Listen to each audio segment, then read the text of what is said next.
In this lecture, we will learn about Auger electron spectroscopy.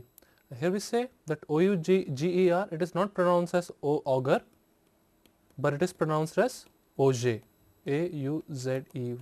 So pronunciation is more like Auger electron spectroscopy, and as we see that we utilize Auger electrons for achieving a particular spectrum. So that is the reason we call it Auger electron spectroscopy. And Auger electron spectroscopy, the Auger effect was initially observed by Pierre Auger, a French physicist in mid 1920s, and this process has developed only in the late 1960s. And this particular process utilizes emission of low energy electrons which are generated by the Auger process. What is this Auger process? We will see, we will understand that later on, but it is a surface analytical technique for determining the composition of the surface layer. So it is highly surface sensitive technique, and that is what we will see in this particular lecture. So this Auger electron, it was first discovered by Pierre Auger, on which this particular spectroscopic technique is named on, and it was later on developed only in 1960s, which utilizes a low energy electron, which is a Auger electron, to achieve a chemical composition mainly of the surface. It is highly surface sensitive technique. And once we initiate an electron beam, how does this particular process emerges? We will see initially how the electron beam interacts with the material. So we have this electron beam which comes and interacts with the material. So there are certain interactions which keep occurring, and it forms overall interaction is contributes certain region of the depth of a material. So with certain regimes which are more like this, that we see only a very surface depth of 0.5 to 5 nanometer, which generates something called Auger electron, OUGER Auger electrons, and this is nothing but the incident beam which is striking onto the surface of a material, and beneath the surface we will have some interactions from the which comes out as a secondary electron. Then we have some elastically scattered electron, some regime of back scattered electrons. Then we have something which is corresponding to the regime of interaction with the electron beam to produce X-rays, and then this is regime of primary electrons, and this regime is coming out from the core level ionization. So we see that how the electron beam is interacting with the material. We see that the incident beam actually, which is out here, like this is the incident beam, it is interacting with the material, and the surface layer generates Auger electrons, and Auger electrons are characteristic within a certain regime of around 0.5 to 5 nanometers, and beneath that we have some electrons which are emerging, which are called secondary electrons. These are again inelastically scattered electrons, and then we have some elastic scattering with the material, which result back scattered electrons. And in this particular lecture we are more interested in what is happening at the surface layer. So we are mostly interested in the Auger process for this particular case, and on the Auger analytical volume, it means how much volume is being interacted once the electron beam is interacting with the material to generate some Auger electrons. So we see that once the electron beam is being incident onto the material, it is interacting only a very small amount, which is corresponding to around 0.5 to 5 nanometer, and this particular analytical volume, this is overall interaction volume. And then if we consider this is an electron beam which is incidenting onto the material, only a very low level of volume, maybe which is limited to maybe couple of nanometers, 5 to 10 nanometers, is really interacting with the material to result Auger electrons. And as we say that this is highly surface sensitive, because all the interactions they are being coming to the detector only within a surface regime of 5 to 10 nanometer. It does not mean that the Auger electrons are not being generated in any other location. It just means that only the surface Auger electrons which are generated, they are able to escape the surface of the material or the sample to reach the detector. So Auger electrons are being generated even inside the material once the beam is interacting with the material. So we see in this particular process, though Auger electrons are being generated, they do not acquire sufficient energy to come back to leave the sample surface, and that is what we see, that the interaction volume is limited to around 5 to 10 of nanometers. So basically that is what the characteristic of Auger electron is, that Auger electrons fail to emerge with their characteristic energies if they are deeper than about 0.5 to 5 nanometer from the surface. So, that is what is all about the Auger analytical volume. So, we see how the beam is interacting with the material, and the Auger electrons are being generated only from the surface, though they are generated throughout the material, like till where the electron beam is interacting with the material, all the Auger electrons cannot escape out. So, that is what leads to the Auger analytical volume, which is limited, which makes it highly surface sensitive. And since it is highly surface sensitive and it is coming out from a very narrow regime, it basically has very high resolution, and it can spatially resolve chemical images which are approximately to the order of 100 angstroms or 10 nanometers. And additionally, Auger electron spectroscopy can also be utilized for performing depth profiling, and basically we remove the surface layers, we see what is on the surface, and we start utilizing some ion etching.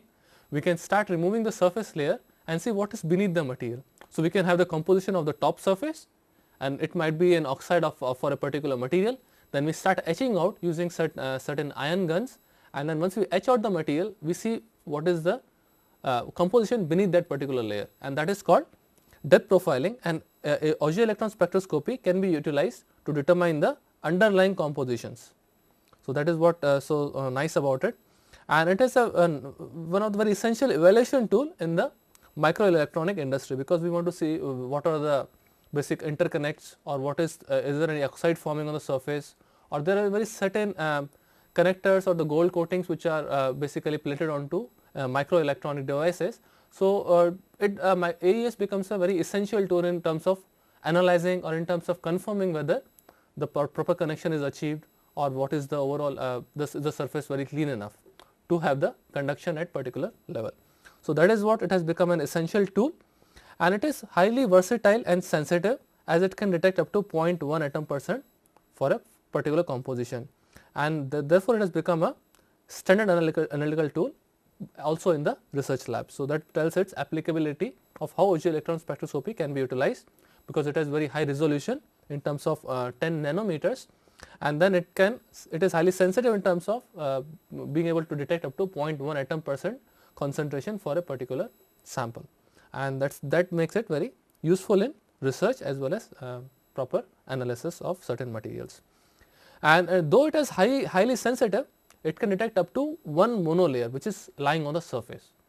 So, that tells its capability in terms of detecting a particular composition which is even a single or a monolayer, and it can detect all the elements except hydrogen and helium.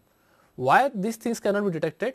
We will come back as we learn about the Auger process. It needs a minimum of 3 electrons in the process, the Auger process, and since hydrogen and helium, they only have 1 and 2 electrons in the outer shell, it cannot really yield a Auger electron.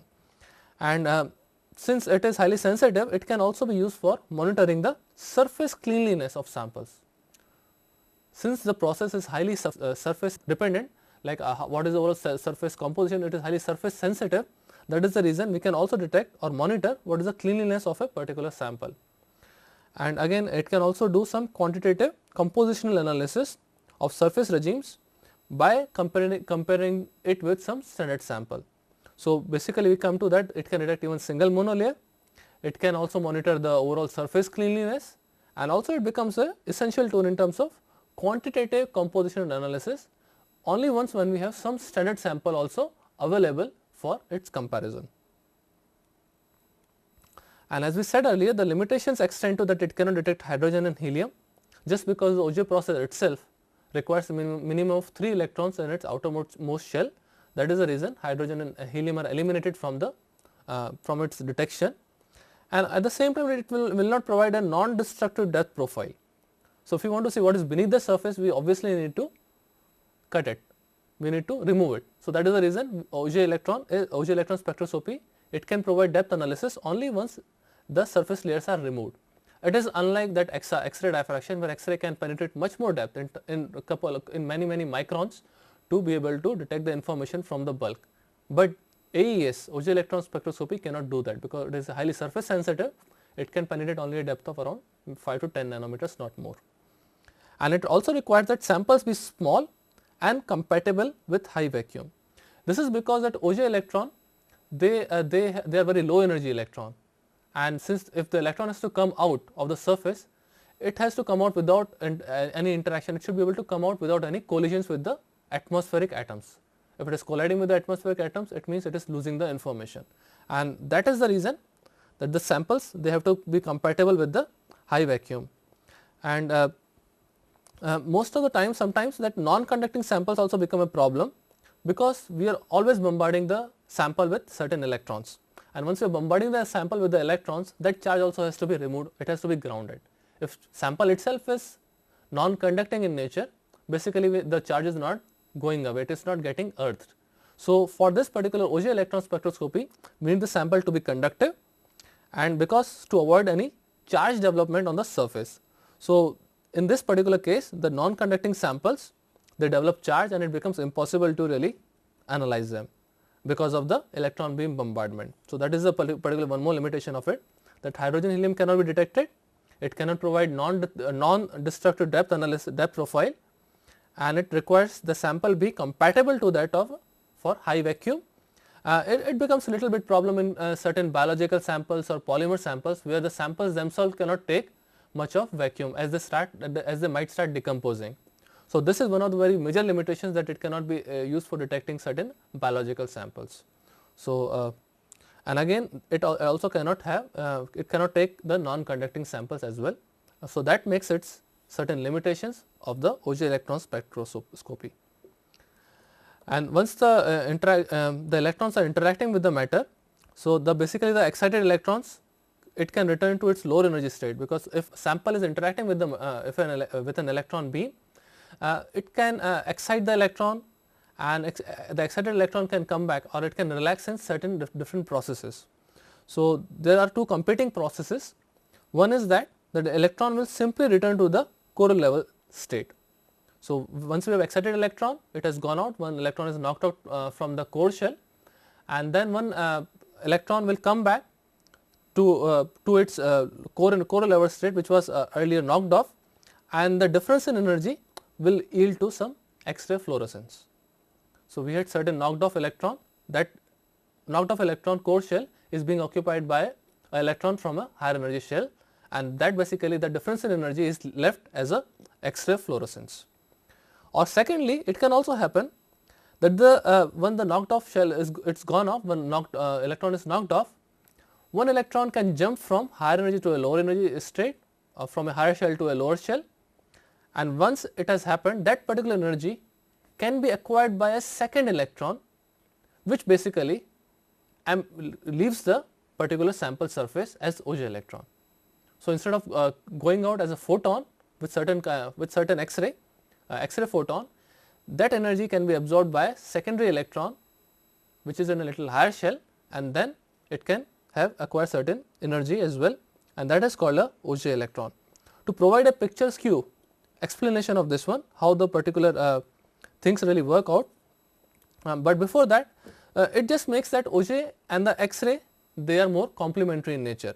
So, whatever we have, like we have some atomic number out here.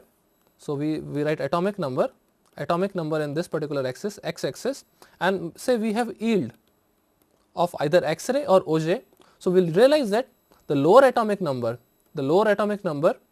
elements will have very high OJ yield, and it will droop down with atomic number. So, OJ yield is typically very high for say up to 15 to 20 atomic number, whereas X-ray yield is complementary to it. So, it will start building up from here, and then the total will always be 1. So, X-ray plus OJ will yield a total yield of 1. So, if say this was 1.0, this one will be 0.0, and generally the OJ yield is very high for lower atomic number elements. So, it is very high for lower atomic number, low Z elements, whereas X-ray yield is typically very high for higher atomic number, and the OJ yield is typically very low for higher atomic number. So, this OJ electron spectroscopy is generally utilized for low atomic number elements, since the yield is very high. So, the detection becomes very easier. So, that is the overall explanation of overall yield, which combines OJ and X-ray. So, this is what the overall chart tells you about, that the Auger yield will drop down with increasing atomic number, whereas X-ray yield will keep increasing for higher atomic number. And we keep Auger limited to like up to 50 in the KLL. I will come to the transitions, but it can be detected up to like 40 or 45 atomic number. We can have a considerable Auger yield, and till there we can utilize the Auger electron spectroscopy, because after that X-ray yield is so high that it becomes much more easier to go with X-ray, and then it might give a very high background for higher atomic number elements. And so Auger process, how it is to be defined? It is defined by 3 basic steps. So as we say that we bombard the surface with very high energy beam, and that basically leads to atomic ionization. And atomic ionization means that we are removing an electron from a core shell or K shell. So the first step is that an electron is removed from the K shell of the material, and now the material or the sample is in higher energy state. So now that higher energy state has to go out either via X-ray fluorescence or via electron emission, which leads to the Auger process. And third step is, once the Auger electron has released from the surface, it is a characteristic of a particular material, and then we analyze that emitted Auger electron, and that basically completes the process of Auger spectroscopy. So initially we have atomic ionization, relaxation by the emission of a Auger electrons, and then detecting that particular Auger electron to get the overall composition of a material. So that basically completes the Auger process. And how exactly what is happening at the atomic level, let us go to that particular part. First of all, the electronic structure which is being defined, it will have certain non-zero value of orbital and angular momentum. Like we have principal quantum number, we have angular quantum number, and then we have certain shells like PED, F level shells, and all these show spin orbit splitting, because we have more than one electron in the P shell. So like in S we have plus spin and minus spin, whereas in P we have certain shells which lead to the splitting of the shell, as we have S and P orbitals. So like in 1s we have one level, but once it goes to 2s and 2p, so 2s and 2p will show different energy levels, because the overall structure of this S shell and P shell itself is different, and so on. It can keep going on for, once we have 3s, 3p, 3d, and similarly for other levels, we can see certain splitting between these particular bands. So these all will lead to certain splitting in the electronic structure. Let us not come to that right now, but again once crossing that, we have a vacuum level, and then we also can have valence band if required out here for some conducting materials. So the electron has to cross certain binding energy. That is what being defined, where the electron is really placed, either in 1s, 2s, 2p. So that is overall the electronic structure, which is defined by the overall shells which the material has, and the kind of valence vacuum level where it has to overcome the barrier in terms of getting released from the surface. And so the Auger state can be defined like this. So we have initial state, we have then intermediate state, and then the final state. So intermediate state is more like that initially we take the material, we take the particular electron. So we have particular electron, and then we are supplying certain energy with h mu. So we have electrons in the S shell, K shell or L shell, and then higher shells. So we have certain particular materials. So because of this high energy photon, it basically will knock off an electron.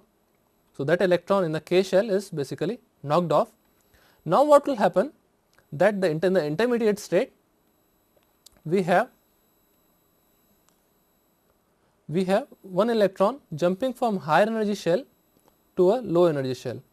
So basically what is happening is, we had this K shell, L shell, M shell. So say an electron is jumping from M shell to K shell to basically take the position of a electron which was knocked off, or the vacancy which was created out here. So we can so it can lower its energy. So, we have some sort of a relaxation which is occurred by the jumping of electron from higher shell to a lower shell. This is something called intermediate stage. But the final state will be more like this, that the additional energy which is being released by the material, it is acquired by electron in a higher shell, it acquires the overall energy and then it basically leaves off as a Auger electron. So, in the first state we had knock off electron from K shell, and in the second level, in the intermediate state, we had jumping of electron from higher shell,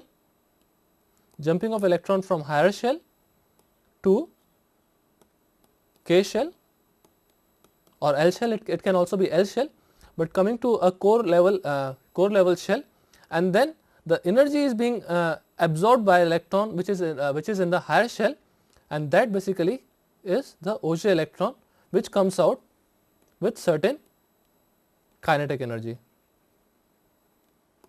And this kinetic energy is the typical characteristic of a particular material. So, that is what we see, that in the initial stage we have knocking of an electron from a core shell, and then in the intermediate state we see an electron is jumping to the core shell, and in the final state we see the emission of a Auger electron. So, that is what is telling the Auger process, and these things are classified as ionization, relaxation and Auger emission. So, we see that Auger process is again divided into 3 parts. So, coming back to the electronic structure of it, we can see that we have a vacuum level, and then we have shells, we can call it L 2 3 for the p orbital, L 1 for the s orbital, and then we have K shell, which is nothing but our 1s orbital.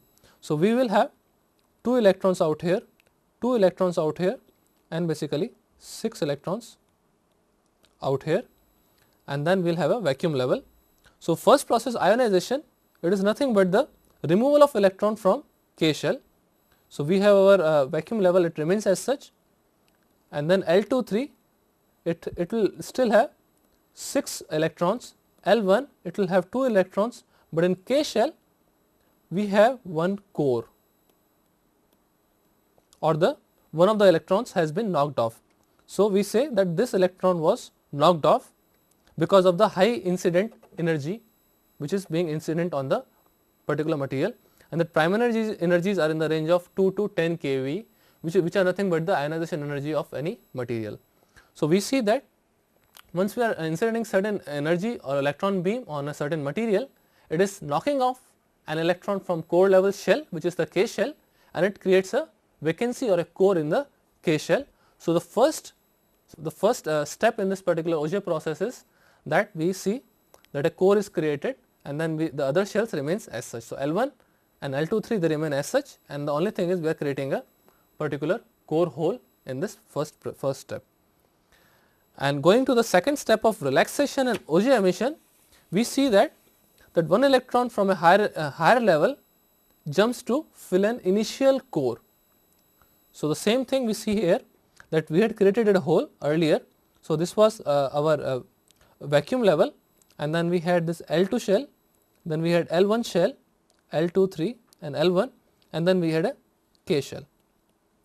So, since we had a core, an electron can jump from higher shell to a lower shell, or it means from L1 or L2 3, any one of the electrons will jump to the lower energy shell. So, we see that one of the electrons is jumping out here from L1 to K,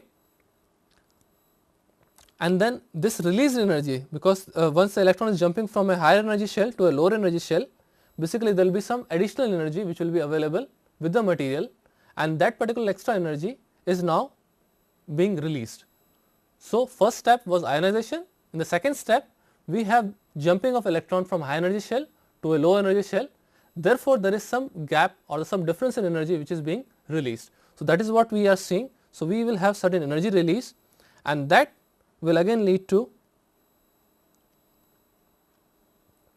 so that can again go back, that we now our K shell is already filled, and L1 and L2 3. If the electron had jumped from L1, So, we had only 2 electrons out here. So, now we will have only 1 electron out here, and then we will have certain say couple of 6 electrons, but now that additional energy can be occupied by this particular electron. It can go out as a Auger electron while overcoming any binding energy. So, this Auger electron has to cross certain energy barrier to be able to get released from the surface. So, we see the overall thing. Firstly, a material is getting ionized, K shell electron is getting released. Then there is a jumping of electrons from a higher energy shell like L shell. Say in this case we had a jumping of L1 electron to the K shell. So, that now that will release certain energy, and that particular energy is being absorbed by the electron in the L23 shell, and that goes off as the Auger electron while overcoming the binding energy barrier. So, this energy is basically being utilized for overcoming the binding energy of this second electron.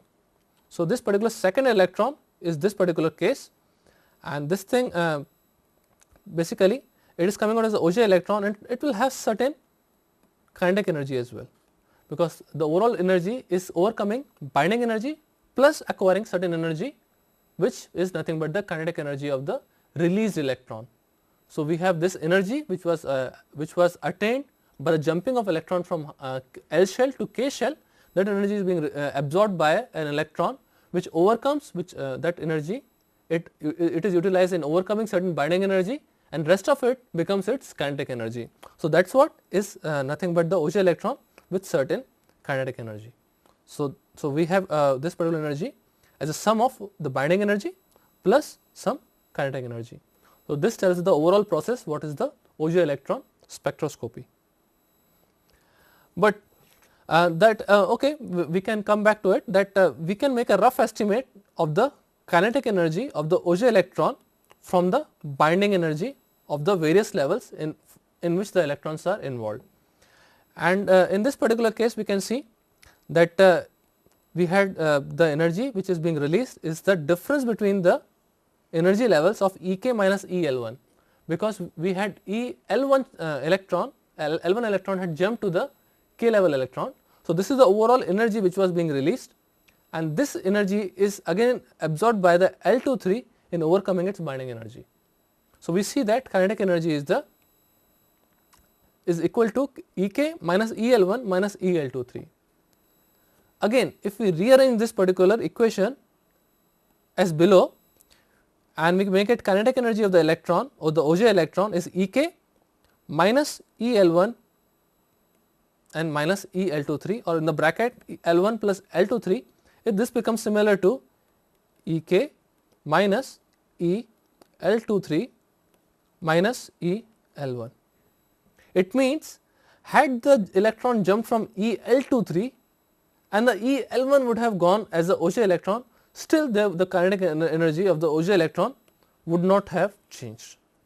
It means that all the 3 electrons which are participating, the kinetic energy depends only on those 3 electrons. It does not matter whether the electron had jumped from L1 or L23.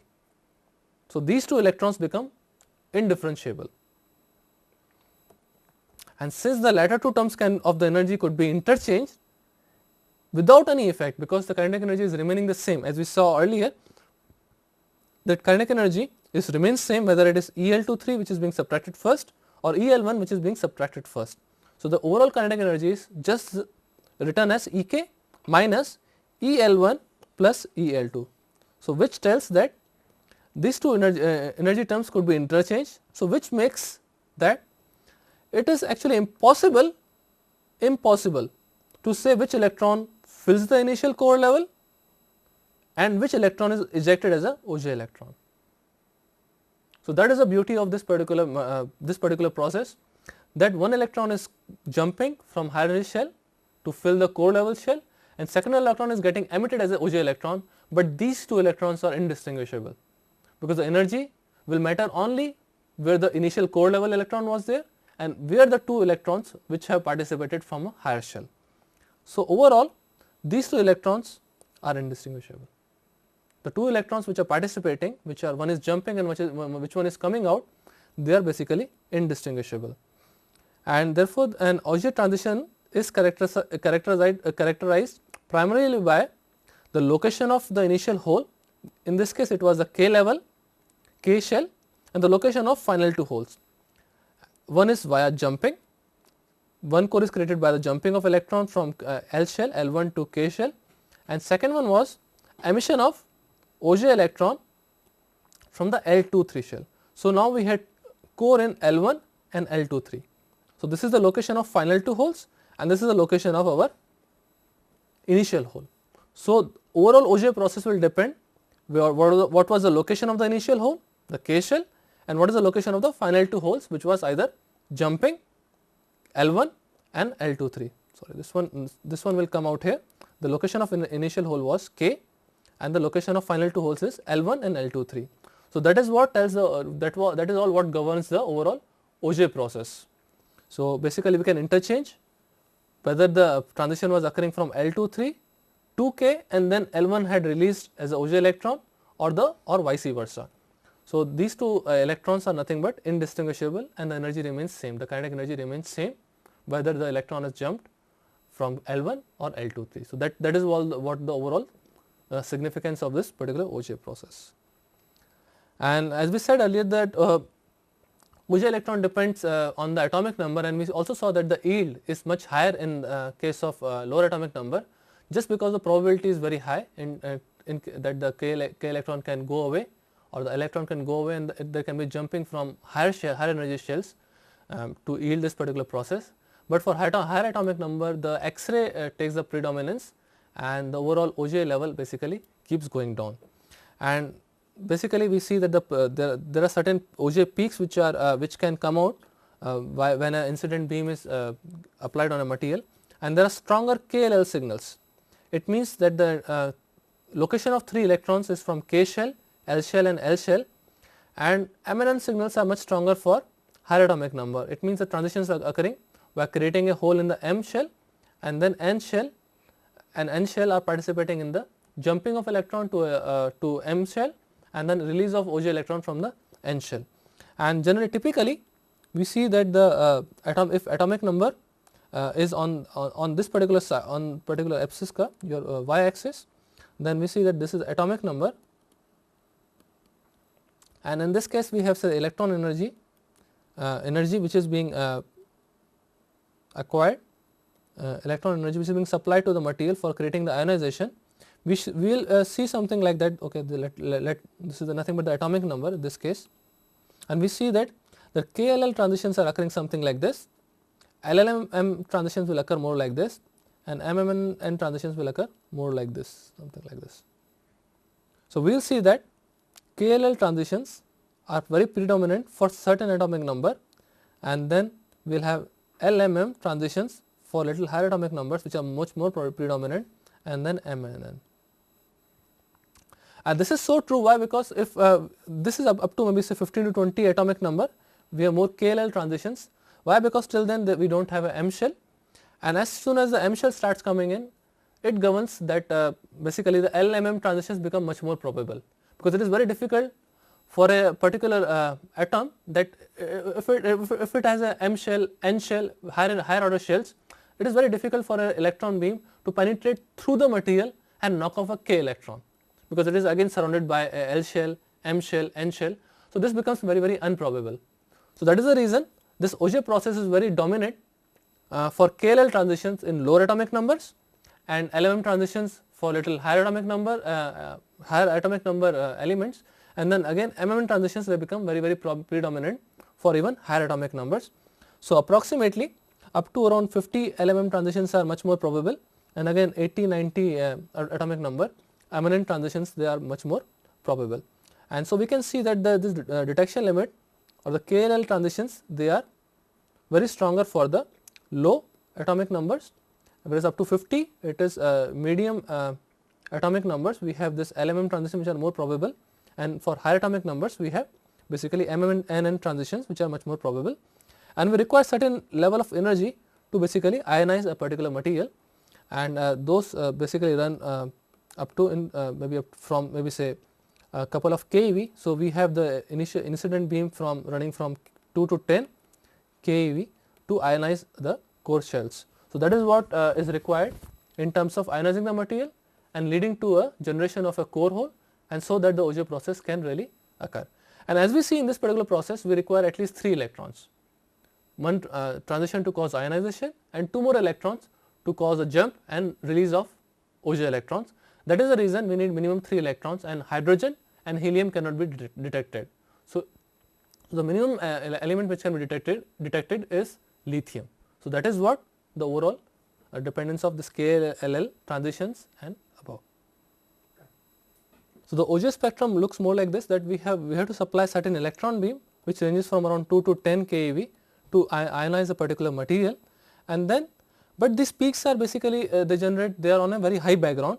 Why? Because it also undergoes a multitude of inelastic scattering processes during the Auger while achieving the Auger spectrum. So, we have certain signal, and the Ke which is being detected from a particular detector.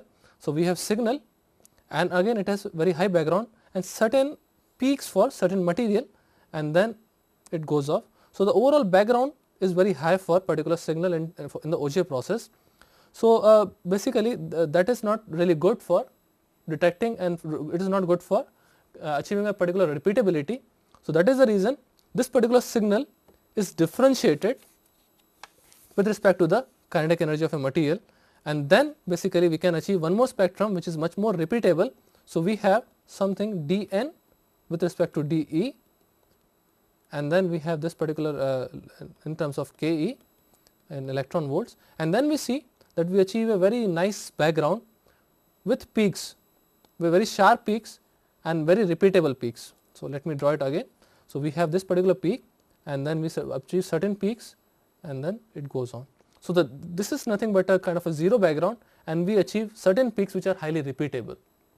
So, it is actually possible to measure spectra directly in this particular form, and it gives very good sensitivity, because now these peaks are more repeatable, and they are also very sensitive to particular materials. So, it is again reproducible for a particular referencing. If you want to reference it, say this was peak for say silver, and then the differentiated form will also give out this particular peak again at the same location, and it will not be much with the background, it will not be more hazy like we saw in the earlier case. The peaks were more hazy and they were not really very sharp. So, that is the advantage of utilizing a differentiated form which is dN by dE, the number of counts with respect to the kinetic energy, because it also considers a way of taking the probability which was not so being defined in the earlier case. In this case, we know a particular transition will occur at a certain energy level. So, that differentiation with respect to energy makes it very sensitive and reproducible. So, that is the advantage of using a differentiated peak. Also, the sensitivity is gone high, because this particular ratio with respect to background, it also increases. So, that is the advantage of utilizing a differentiated form of AES, that we have much more higher peak or better peak. And again it can be utilized for detecting very small concentrations, like we had certain spectra, something like this. It can be certain spectra like this in the differentiated form. We can see that there is certain peaks which will correspond to same elements, because we have transitions from KLL, LMM and MNN.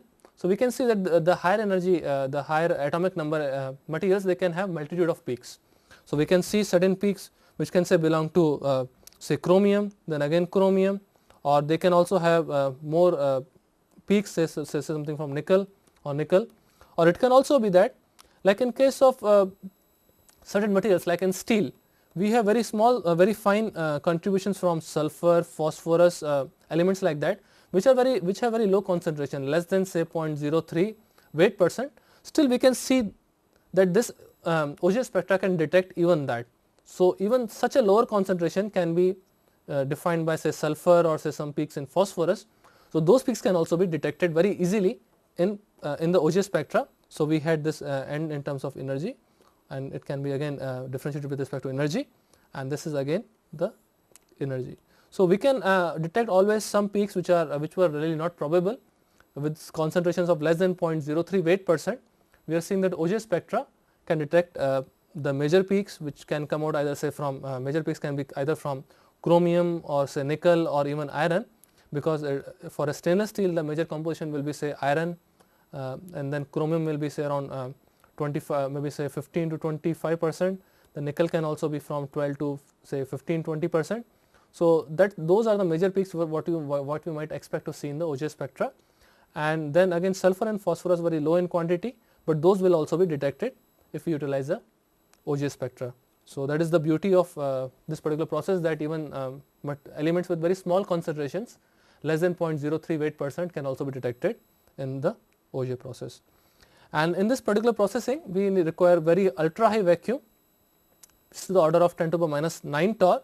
Why? Because the OJ electrons, they are very low energy electrons, and once they have to leave the surface and get detected at the detector, so they need to undergo the detection process without collision with the atmosphere. If it is colliding with the atmosphere atoms, then it is basically losing the energy, and that will increase the background. So this particular vacuum level will create a mean free path which is approximately 40 kilometer, and as we said earlier that the OJ effects are much dominant for atomic number less than 15, and for L and M shell transitions it can be measured up to atomic number of up to 50. So that is the overall thing which we saw earlier because of the presence of the different shells, and this is the very much requirement that it requires a ultra high vacuum of order of 10 to the power minus 9 torr. And coming to the components of OJ electron spectroscopy, basically we require an electron source which will have a variable energy, because we want to see what is the overall kinetic energy and how it is dependent on the ionization, because we are applying certain energy and it is basically knocking off an K shell electron. So we want to see how the transitions are occurring, and again this particular variable source of energy is also useful in terms of describing a very fine spot of electrons. So we should have an electron source which should have a variable energy source, and then this electron has to go through a electron energy analyzer, and there are different types of analyzer which can be a spherical sector or hemispherical sector, and then it has to basically pass through a electron detector. So electron energy analyzer will separate out of the energies, and then those energies, once it is filtered, it will basically get at electron detector, where it can basically be detected that, oh, this is an electron, and then that the intensity of that particular detection will be counted. At the same time the measurements have to be done in the ultra high vacuum, just because that the OJ electrons which can travel from surface to the detector without any collision, and secondly the surface cleaning is also one of the very critical features out here, that once as soon as we take the sample from particular location to the OJ chamber, then it can get contaminated depending on its reactivity. So we want to keep the sample clean, and so to avoid the particular contamination we want to use a ultra high vacuum which is to the order of 10 to the power minus 9 torr.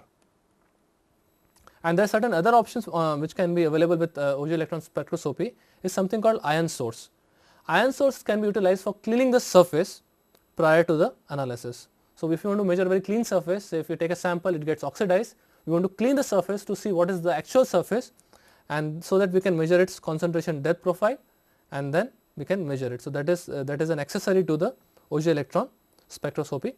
And coming to the analyzer part, there are certain analyzers. One of them is cylindrical mirror analyzer. It has basically some concentric electrodes, and then those electrodes are basically on we apply certain bias to it, and then it can allow only certain energy levels to pass through it.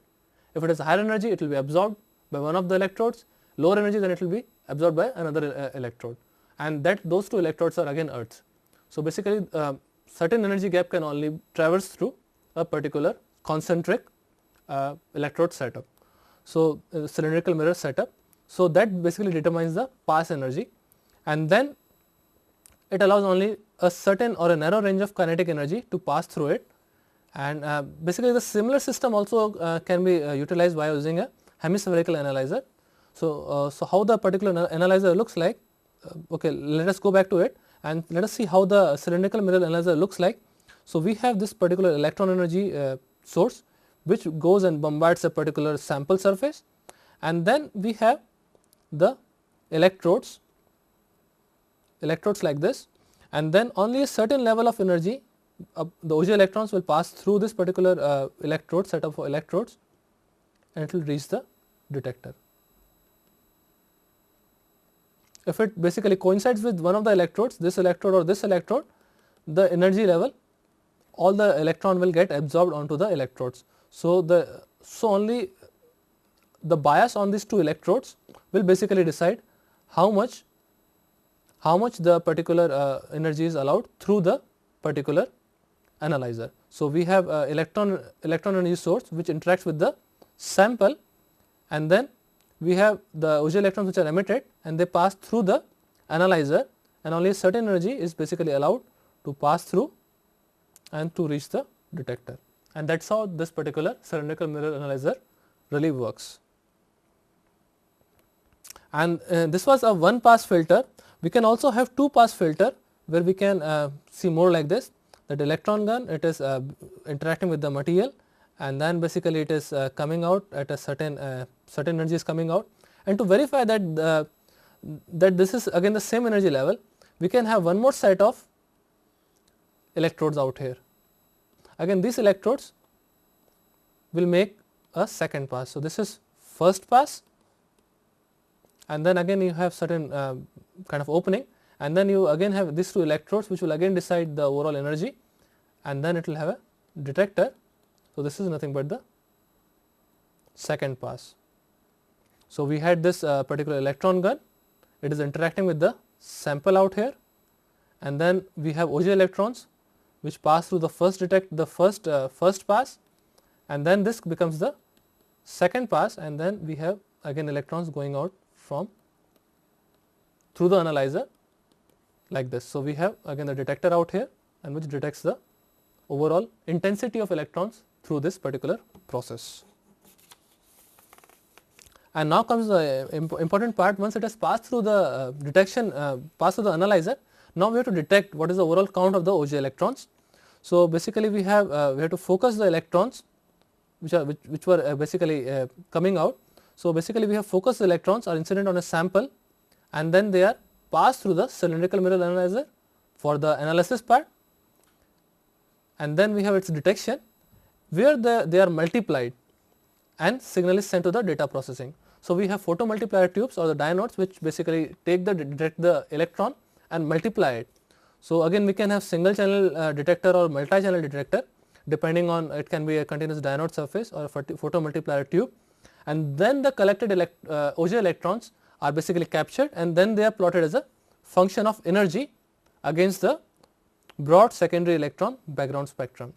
So since it has a very huge background, then again it can be again later on differentiated to achieve a very nice repeatable sensitive OJ spectrum, which is dN by dE with respect to the energy. And that is what we have. We have first its analysis, and then the detection part comes through the multi-channel or the single channel detector, either by multiplier tube or through continuous diode surfaces.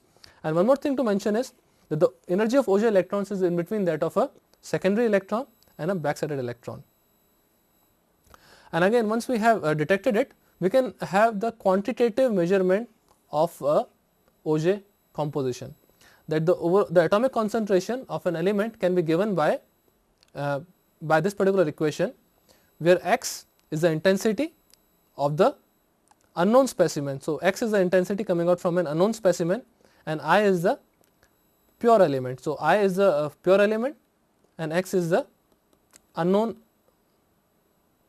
specimen, and then we have I is the intensity of the OJ signal, and S is coming out from the relative intensity. So by comparing in this particular manner, we can see what is the overall signal which is coming out from the sample, and what is the overall signal which is coming out from the standard sample. So by comparing those two, we can say what is the overall concentration of X in particular sample.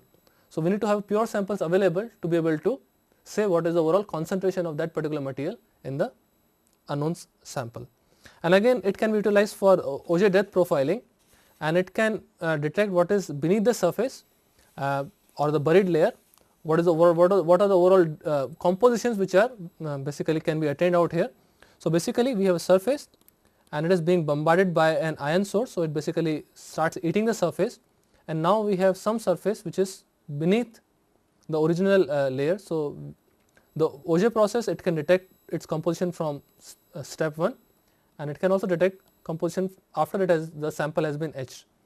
So, this can particularly provide what is the composition at level 1 and what is the composition level at level 2.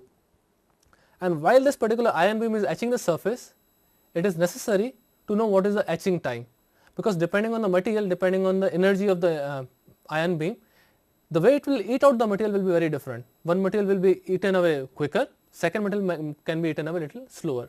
Also depending on the current or the ion beam intensity, again the etching level will be little different. So, but then the Auger signals which are coming out from the surface, they can be correlated with the overall depth of a particular material, and it can provide us information of what is the particular material concentration with respect to depth. So, this depth or the etching time can be correlated here with respect to percent composition out here.